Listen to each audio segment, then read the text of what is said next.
রান্নার গ্যাসের দাম আরও অনেকটাই কমে গেল। পশ্চিমবঙ্গের ক্ষেত্রে নতুন কত দাম হলো আজকের এই ভিডিওতে জানাবো। এবং রান্নার গ্যাসের দাম যে কমেছে, এই নতুন দামে কিন্তু পশ্চিমবঙ্গের সকল বাসিন্দাই গ্যাস তুলতে পারবে। তো সেক্ষেত্রে নতুন দাম কত রয়েছে এবং আপনি কত টাকায় পাবেন সেটা অবশ্যই জানতে পারবেন আজকের এই ভিডিওতে। ভিডিওটি শেষ পর্যন্ত দেখার অনুরোধ রইল। তার আগে ভিডিওটিকে লাইক করুন এবং চ্যানেলটিকে সাবস্ক্রাইব করে পাশের বেল আইকনে অল প্রেস করে রাখুন। আপনারা অনস্ক্রিনে দেখতে পাচ্ছেন রান্নার গ্যাসের দাম 200 টাকা কমলো। পশ্চিমবঙ্গে নতুন দাম কত হলো দেখে নিন। এবার রান্নার গ্যাসের বিষয়ে বড় কথা বললেন মুখ্যমন্ত্রী মমতা বন্দ্যোপাধ্যায়। লোকসভা ভোটের আগে 200 টাকা কমাতে পারে রান্নার গ্যাসের দাম। সম্প্রতি এমনটাই দাবি করলেন মুখ্যমন্ত্রী মমতা বন্দ্যোপাধ্যায়। কিন্তু লোকসভা নির্বাচন মিটে গেলেই ফের রান্নার গ্যাসের দাম বাড়িয়ে দেওয়া হবে বলে এটাও দাবি করেছে মুখ্যমন্ত্রী মমতা বন্দ্যোপাধ্যায়। মূলত বিগত বেশ কিছুদিন ধরে রান্নার গ্যাসের মূল্য বৃদ্ধির ফলে কেন্দ্রীয় সরকারের বিরুদ্ধে সরব হয়েছিল দেশের সাধারণ জনগণ থেকে প্রায় সমস্ত রাজনৈতিক দলগুলি। কিন্তু এরপর গত বছর রাখি বন্ধন উৎসবের সময় রান্নার গ্যাসের দাম কমিয়েছিল কেন্দ্রীয় সরকার। মূলত গত 30 আগস্ট থেকে 14 কেজি 200 যে গ্যাস ভর্তুকিহীন তার দামের পরিবর্তন হয়েছিল।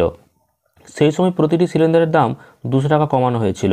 তার ফলে কলকাতার বাজারে যে 14 কেজি 200 ভর্তুকিবিহীন রান্নার গ্যাসের দাম হয়েছিল 1100 টাকার কাছাকাছি, সেটা কমেছিল 900 টাকার। আর এখন পর্যন্ত 900 টাকার কাছাকাছিতেই কিন্তু দাম রয়েছে। রাষ্ট্রায়ত্ত তেল সংস্থা ইন্ডিয়ান অয়েলের তথ্য অনুযায়ী বর্তমানে দেশের 4টি মহানগরীতে ভর্তুকিহীন 14 কেজি 200 রান্নার গ্যাসের দাম যথাক্রমে কিন্তু এমনটাই। এছাড়াও দিল্লিতে এখন প্রতিটি সিলিন্ডারের দাম পড়ছে 903 টাকা। কলকাতায় একটি সিলিন্ডার বিক্রি হচ্ছে 929 টাকায়। মুম্বাইয়ে দাম রয়েছে 902 টাকা 50 পয়সা। চেন্নাইয়ে 918 টাকা। উল্লেখ্য, আগস্ট থেকে 14 কেজি 200 ভর্তুকিহীন এলপিজি গ্যাস সিলিন্ডারের দাম হেরফের না হলেও ফেব্রুয়ারির শুরুতেই দাম ভর্তুকিহীন 19 কেজি সিলিন্ডারের দাম কিন্তু হয়েছে। আপাতত কলকাতায় দাম পড়েছে 1887 টাকা। দিল্লিতে 19 কেজি ভর্তুকিহীন গ্যাস সিলিন্ডারের দাম 1769 টাকা 50 পয়সা। মুম্বাই ও চেন্নাইয়ের দাম যথাক্রমে 1235 টাকা এবং একটার দাম হয়েছে 1937 টাকা। এরপর লোকসভা নির্বাচনের আগেই পুনরায় রান্নার গ্যাসের মূল্য বৃদ্ধি হতে চলেছে বলে জানা যাচ্ছিল, আর সেই আশঙ্কাই যেন সত্যি হলো। অন্তর্বর্তীকালীন বাজেট অধিবেশনের দিন ফেব্রুয়ারি মাসের প্রথম দিনেই বাণিজ্যিক সিলিন্ডারের দাম বৃদ্ধির কথা ঘোষণা করল সমস্ত রাষ্ট্রায়ত্ত তেল সংস্থা।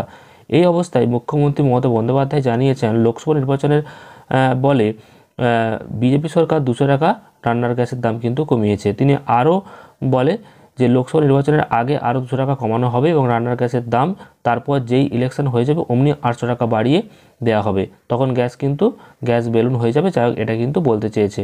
অর্থাৎ লোকসভা ভোটের আগেতে কিন্তু আবার গ্যাসের দাম কমতে পারে কিছুদিনের জন্য, এমনটা কিন্তু বলা হয়েছে। তো কত কমতে পারে না, যে টাকা রয়েছে তার থেকেও 200 টাকা আবার কমতে পারে। অর্থাৎ বর্তমানে মোটামুটি ওই 929 টাকা বা 930 টাকায় আপনারা কিন্তু গ্যাস সিলিন্ডার পাচ্ছেন। তো সেটা 200 টাকা যদি কমিয়ে দেওয়া হয় তাহলে ওই 730 টাকার মধ্যে হয়তো আপনারা গ্যাস সিলিন্ডার পেতে পারেন, এমনটা কিন্তু আশঙ্কা করা হচ্ছে।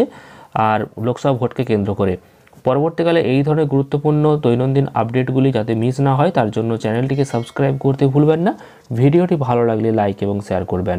ধন্যবাদ।